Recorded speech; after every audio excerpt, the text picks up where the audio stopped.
car's a 1938 Dodge, two-door sedan.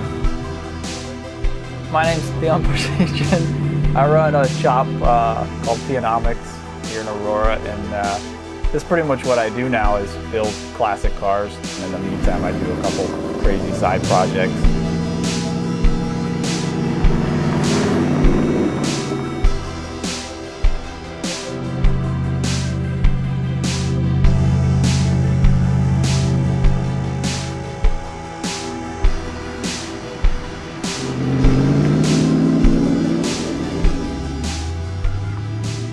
This car is pretty special just because I've owned it for 15 plus years. I bought it 15 years old. I was on the side of the road for 320 bucks.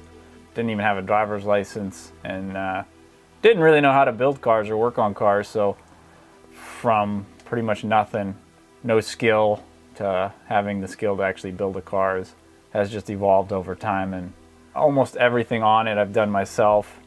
Worked on it now and then every chance I get, but to finally get to drive it and move it around under its own power is pretty special.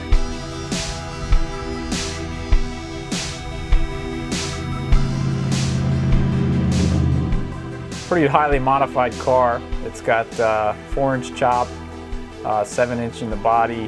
The fenders were raised. It's got a custom hood and a lot of custom body features on it. It's a tubular frame with Toyota Supra suspension, and it's got a 350 small block Chevy with a 5-speed G5 transmission.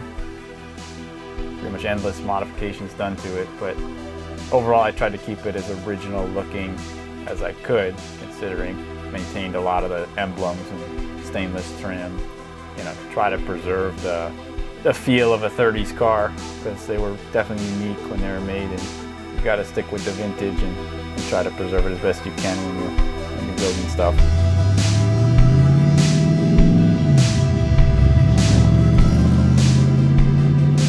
So it's obviously not totally finished. There's still endless work you can do to a car, really. But this one I hope to get, you know, the interior put in it, something more comfortable and, you know, to drive around with. The wheels are something I'm definitely not happy with, and we're looking to change here as soon as possible, but it's, you know, they're expensive and there's a lot of fun things to spend money on around here. Once the spring hits and the weather turns, I think it'll be a lot of fun to start taking it to shows and sort of getting people's reactions to the car, and, you know, and it's you know, that's half the point, is to share them with other people and go cruising and stuff. So that's something to look forward to.